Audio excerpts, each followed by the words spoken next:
Hello, and welcome to CN's The Inside Track, a podcast about North America's railroad and supply chain enabler.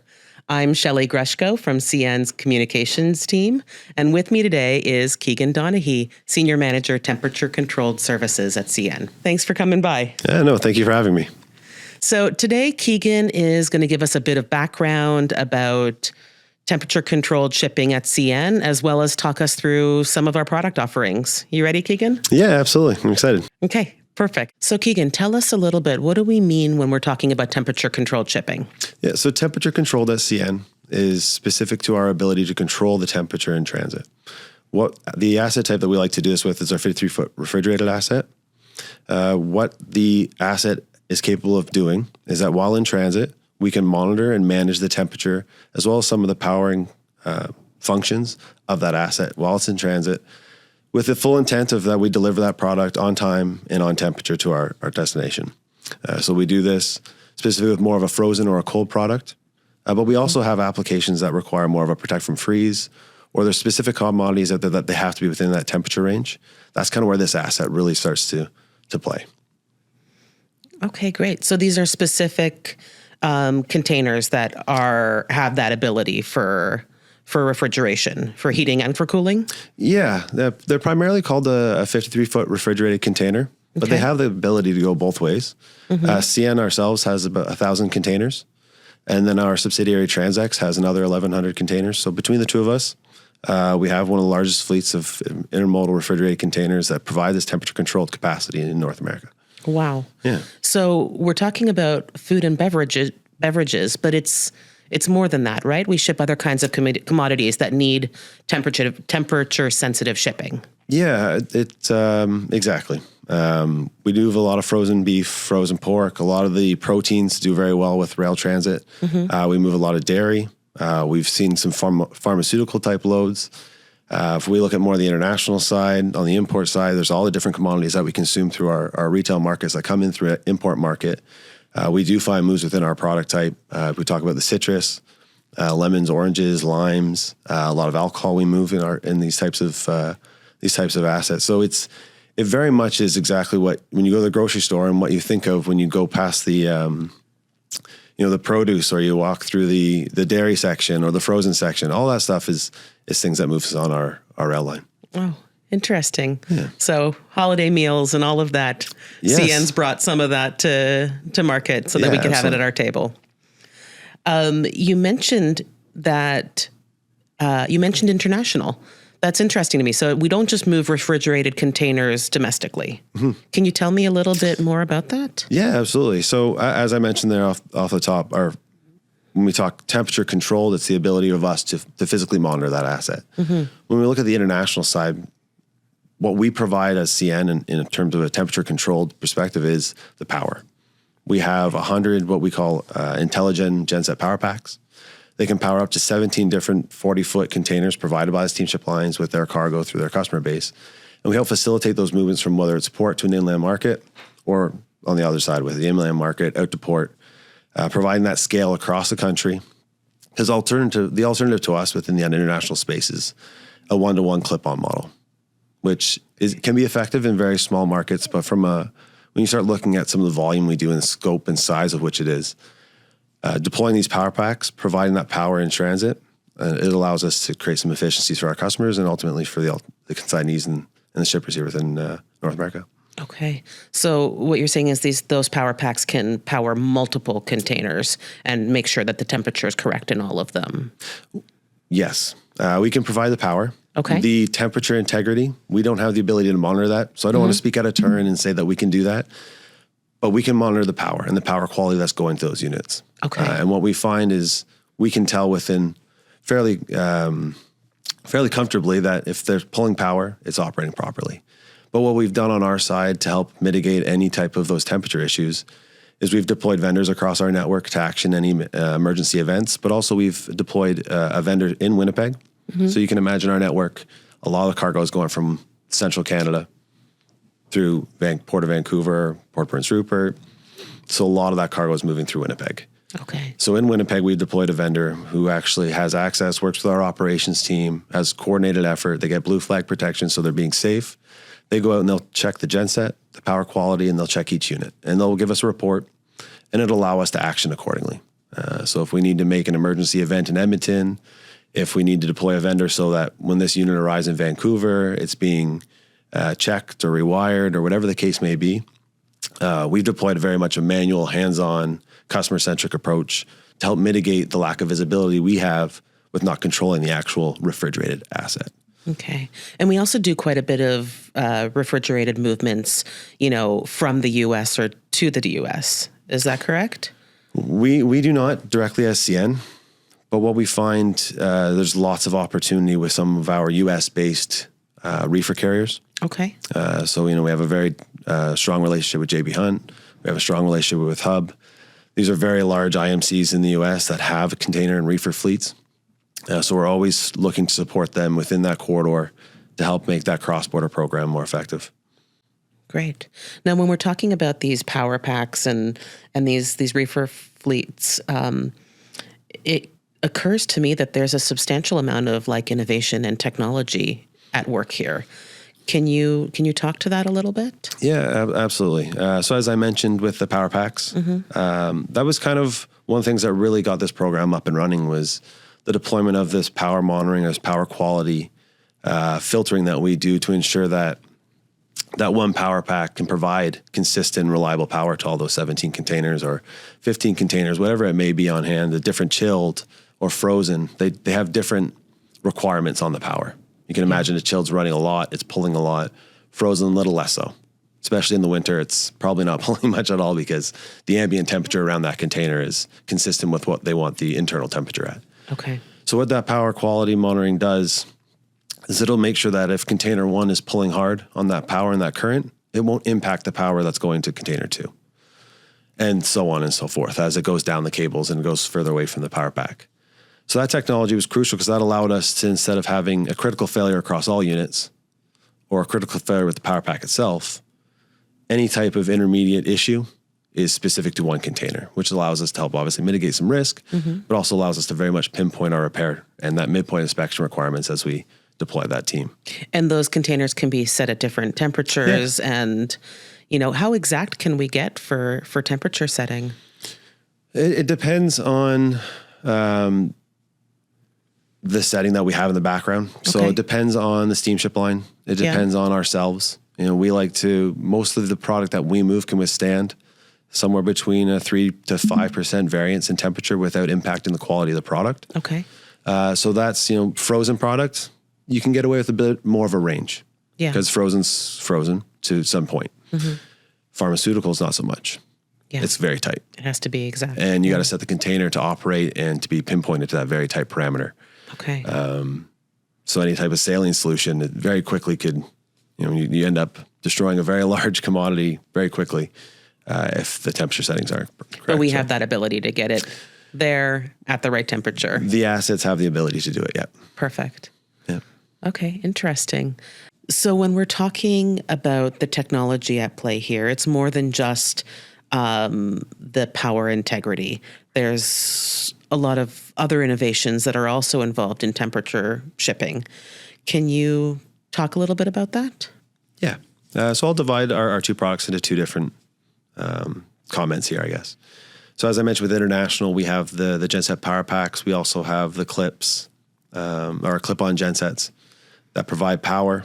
The clip-on gensets have their own telematics software that we're able to access remotely. So our team can monitor those, that power product while in transit. Okay. But then at the terminal level, because we don't own the asset that's coming in the gate, we've deployed a technology that allows us to remotely monitor those assets while within our possession. So while it's on our ground power, which each one of our major terminals has, we have the ability to remotely monitor the temperature and power quality, power that's going to that container before it then is removed and delivered to the train within our strategic operating parameters that we've deployed in terms of ensuring that the power is always being provided to those containers. Mm-hmm. On the domestic side, each one of our 1,000 refrigerated containers, as well as the fleet deployed by Transex, each one of them has the same telematics software that allows us to remotely monitor those containers while in transit and while under load. So it allows us and our team that's dedicated to managing those assets to monitor the product while in transit, while in our possession, from the second it in-gates and we pick it up to when we deliver at destination. With the intent and the really the priority to make sure that we're delivering that product at the temperature in which we're asked to. You mentioned Port of Vancouver. Are there any other ports that we're working with pretty closely in terms of refrigerated products? Yeah. So our refrigerated product, specifically on the international side, obviously, is deployed across all 3 coasts that we touch here in North America. Okay. So we have products through Vancouver and Prince Rupert, but then we also provide products through Port of Montreal, Port Halifax, Port of St. John, and then down through the Gulf. Port of Mobile, Port of New Orleans, we have the capability and the capacity to provide that service through that corridor as well. So Keegan, tell me a little bit about what some of the markets we can help our customers reach. Internationally, we help facilitate all major import-exports within the refrigerated, even the heated space, any type of temperature control or temperature protective surface through all of our gateways. So like I mentioned earlier, Vancouver, Rupert, Halifax, Montreal, Mobile, New Orleans. As we look to expand some more markets, there'll be more ports. Philadelphia, that offline program we're running with the CSX. So we help facilitate all that trade. And that goes into all international markets, whether it's Asia or Europe or the Caribbean, Africa. We're seeing commodities get traded from all over the world. So we help facilitate that. And then on the domestic side, most of our containers are deployed here within Canada. We primarily see the market coming from producing markets in Toronto and Montreal to consuming markets in Western Canada. Okay. That's kind of where intermodal, because now you have the length of the miles, we start to see a lot more of our product and our containers moving to help facilitate that. We've also seen more and more kind of a transload product. So we're talking markets. It's markets that maybe traditionally would not have moved, whether it was a 53 or maybe didn't even move inland at all. Maybe it was transferred over to a truck. Okay. We're starting to see more and more conversations around, okay, well, let's get it into Canada. Let's get it inland. Let's transload it from a 40-foot container into a 53-foot reefer container and facilitate those movements that we're doing today. You mentioned winter. When we're going through winter, it's not just about keeping things cool, but it's about keeping things from freezing. So what kind of product or what kind of work do we do there? Yeah, so that's kind of where we step out of the whole narrative of temperature controlled. Yeah. And we kind of go into more of a temperature protection. Okay. And a lot of the commodities that we move within those asset types, you don't want the cargo to freeze. It can be cool, it can be warm, which it normally moves because it moves in dry containers in the summer, but we don't want it to freeze. So you see that a lot with the alcohol producers, a lot of the beverage producers. Okay. Some of the other commodities that move in dry containers throughout the year, they flip into this protect from freeze. So we have a fleet of 53-foot heaters that we have here in Canada specifically. It's not a common term used in the U.S. They deploy kind of a refrigerated fleet across the board where we've kind of differentiated that. So we have the 53-foot heaters, but then we also offer a 40-foot insulated program. Okay. And what that is we have our own fleet of just over 450 insulated containers that we own that are insulated on the inside. And then we also kind of lease, for lack of better words, containers from the steamship lines. They're reefers we can then turn into this insulated program. And what we do with that is we load the cargo, we bring it into our facilities, we plug it in, we get it up to about 55, 65 degrees Fahrenheit. So, 30 degrees Celsius-ish. And then more or less like a thermos. We load it to rail and we send it. The containers have the ability to protect from freeze from up to 8 to 10 days. So anywhere on our network with our transits, we're delivering into, we want to talk about a product that's departing Toronto, we're delivering into Vancouver on day 5. Okay. So there's still lots of days, lots of time within that container to deliver. With anything temperature sensitive, it's priority to get it offloaded. So there's a little less risk in terms of it not being picked up on time. The cargo wants to be received. The receiver wants to receive this cargo. They want it on their shelves as fast as possible. Of course. So the program works very, very well to meet those needs. Great. So, if you're a food or a beverage or even confectionery or pharmaceutical supplier and you want to get started with temperature controlled shipping at CN, How would you go about doing that? First and foremost, we have a website, and that website has a lot of very good information on specifically the temperature controlled space in which we operate. A lot of great resources there. But most importantly, there's a contact us, which ends up in my inbox, which allows me to start that conversation. We also have an inside sales team here at CN at sales@cn.ca who does a phenomenal job filtering these opportunities, making sure that they get the right information to the right people, whether that's externally within their commercial discussions or even internally when they come to me as a resource to, how do we approach this opportunity? Is it something we can do? Is it something we can't do? Okay. Although we are a very big company when it comes to our intermodal product, we're a pretty small, compact team. And when you come to the temperature controlled side, it even more so. Okay. So personalized service. It is. We have the subject matter experts.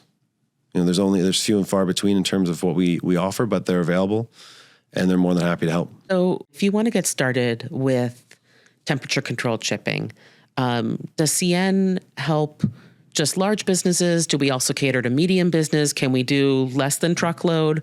How does that work? So at CN, our product offering specific to truckload customers, regardless of size and scale. We specialize in that very much door-to-door, sealed container type product. Our subsidiary TransX is where we get more into those specialty requirements. So if it's LTL, if it's deconsolidation, consolidation, different types of block and bracing requirements, they're set up with the expertise to deliver that product on our behalf. So we'll facilitate commercial opportunities between the two organizations to make sure that we're delivering the right product that fits the right needs.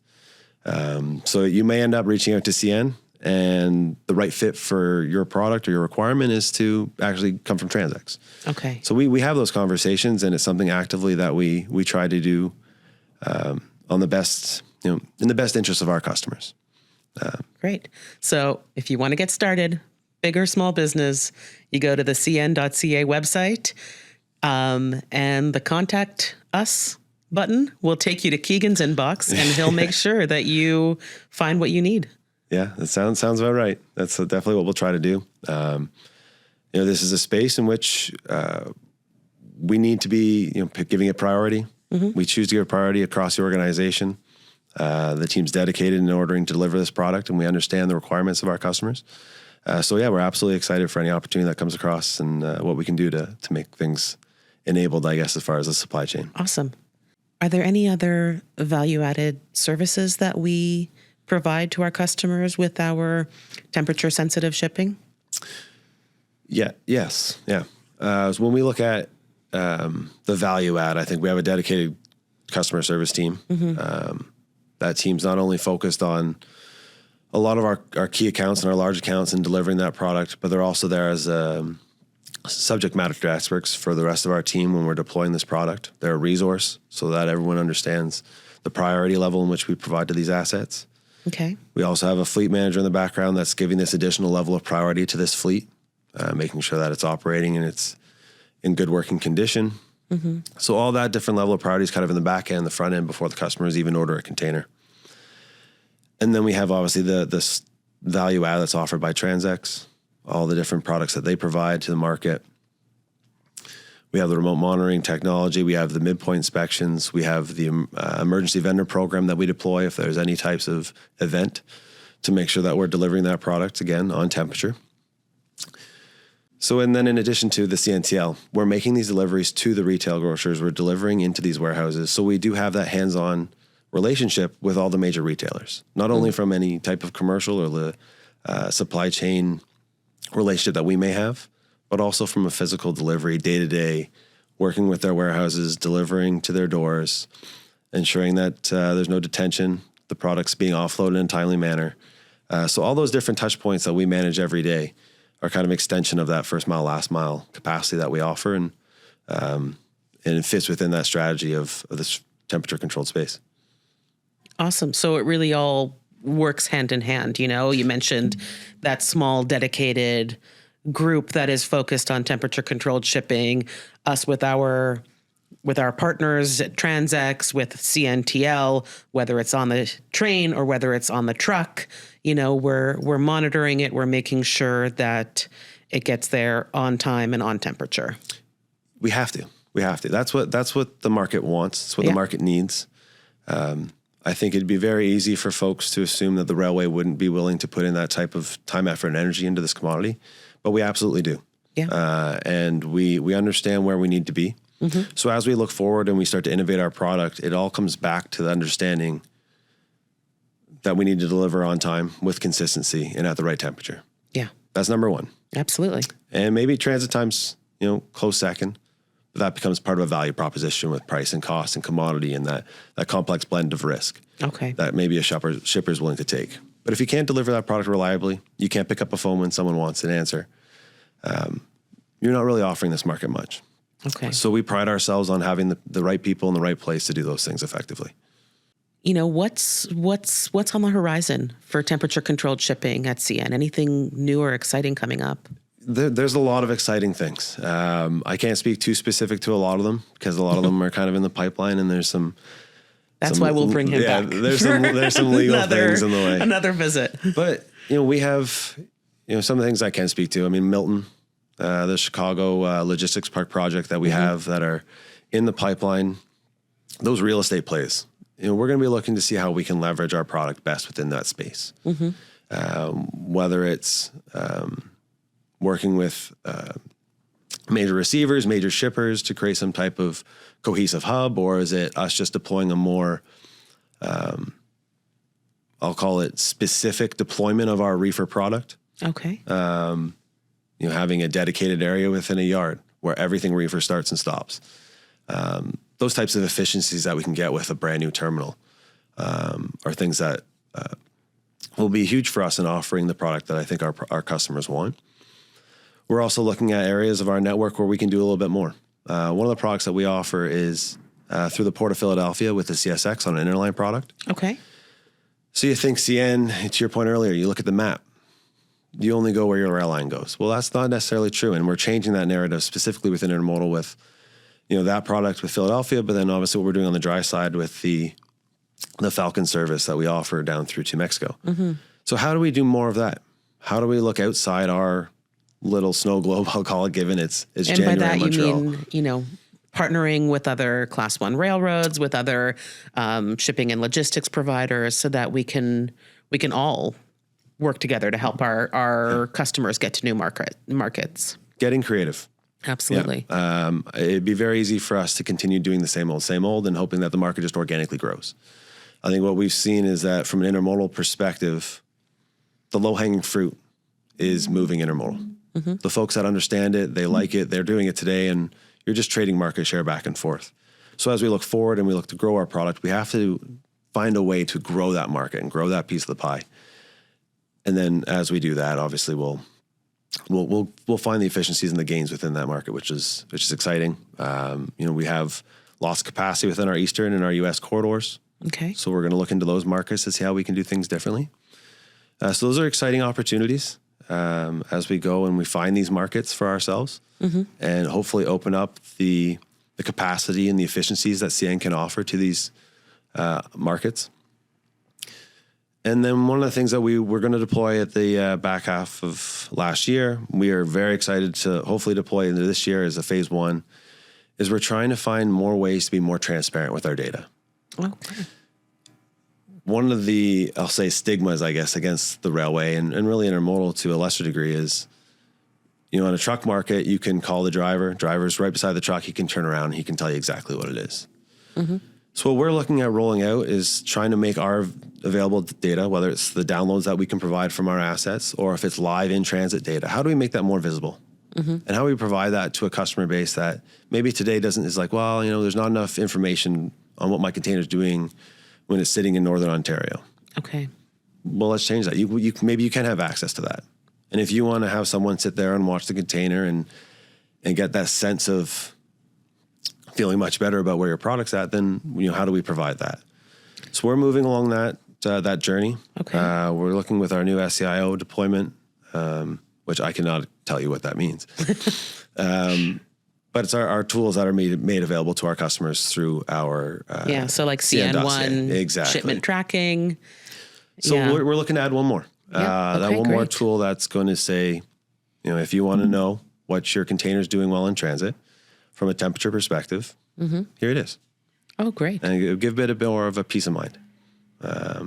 Okay. And just to give everyone a bit of a background, CN1 is CN's robust backend for customers to log in to see where their shipments are in essentially real time, whether it's on the train or on the truck. And now we're looking at including in that some aspect of seeing where your temperature controlled shipments are at and so on. Yeah. Yeah. And when you say where they're at, not necessarily where they're located, it's, how they're running. How they're running. Yeah. We'd, that's kind of the evolution of the space is they want more information. Obviously with more information becomes more conversations, and with more conversations, you can create more products. That's great. So Keegan, what I'd really love to hear about is tell me a little bit about your career at CN and how you got to where you are now. Sure. So I went to school. I have a Bachelor of Sports Management. So as you can imagine, back in, 2010. Okay. There wasn't much as far as an employment market. And then me coming into the market with this degree was very siloed. A lot of the folks that at the time that I was talking to and networking with, it was very, well, you're going into sport. So what does sport mean to you? And what do you want to do within sport? And unfortunately for myself, I realized quite quickly, okay, that's not really what I wanted to do. So now I have this degree. It's not what I wanted to do. But I was fortunate enough to network with the right person, I guess, at the right time. And there was an opportunity. I grew up in Toronto. An opportunity opened up in Calgary as a market analyst with CN. So grateful to a couple end up being mentors that took a risk on me because my degree didn't exactly scream railroader, right? Yeah. It's a big change. But there's so many different routes to becoming a railroader. And I'm proof of that. Yeah. Then it was just, I moved out to Calgary, worked within our petroleum and chemicals business unit. As a market analyst, there were some changes. Within 6 months, I ended up being promoted into a market manager title. I was given a very small portfolio of some of the commodities there as I was very much still learning. Yeah. As you can imagine, and anyone who's worked at a railroad, it takes a long time to learn it. Mm-hmm. It's not straightforward by any means, although it does seem that way. There's just years and years of compounding different terms and ways of doing business and projects that we've tried and failed and succeeded that it takes its time. Yeah. I handled a bunch of commodities out there for a couple of years. I ended up getting my MBA while I was doing that at night. And then an opportunity opened up for me to come back home to Toronto. It worked out well kind of with my personal life at the time. And I stepped into another market manager role here with our intermodal product, doing more or less kind of what I'm doing now. I ended up taking on the refrigerated container and the grocery products that we have. So I did that for 4 years, different commodities, different customers, always in that market manager capacity. Then I moved into the international side of the business in the same title, doing the reefers. Mm-hmm. So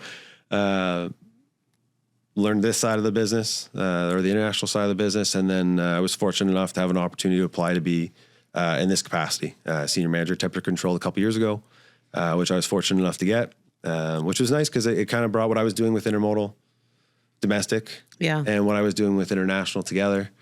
And then, being very kind of almost operationally centric, although it's a commercial capacity, I'm still very much relying on all the things I learned within my carload days on how the trains work and how we switch and how the crews and, bringing that all together in the conversations that we have every day and how I mentor the team and, educate them on how we do things. Having that kind of more rounded perspective of what the issues could be, mm-hmm.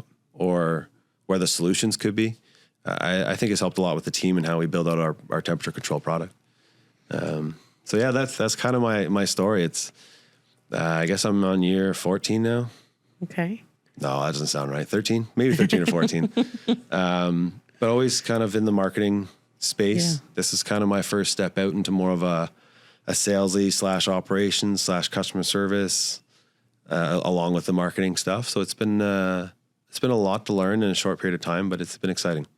I love hearing people's CN stories because there's, it's really a company where people can move through not only different geographies, but also through different kinds of roles. And all of it, makes you a more well-rounded railroader. You learn more about different touch points of the business. And your story definitely says that. Yeah, and you make a good point there about doing different things. I went out and I did the conductor qualification. Oh, cool. I didn't finish it because at the time I was going to finish it, I was also moving and having a child, so it just didn't work out. Yeah. But I did the rules. I got out on the rail. I did a couple runs. I got to feel it firsthand. I was cart jockey trained. So the autoport, getting in the back of those, the bi-levels and the tri-levels and driving cars out and driving them across the ramps, like it gives you a totally different perspective of what it means to be a real railroader. Yeah. Because sometimes I question, like, am I really? Well, we're all railroaders. Yeah. But when you see what these guys go through and you get a perspective for what they go through and how they come to the table every day and deliver it, it definitely, to your point, you touch so many different things so quickly, and you can just get an appreciation for what we do and why we do it so well. For sure. 365 days a year, 24/7. Yeah. Very cool. It is. Yeah. Keegan, thank you so much for coming and chatting with us. I've known you for a number of years, but I'm still always learning new things from you. So thank you for sharing that with our audience. I hope you'll come back again and we can talk some more about some of the new things on the horizon. Yeah, absolutely. This has been a lot of fun. I look forward to it.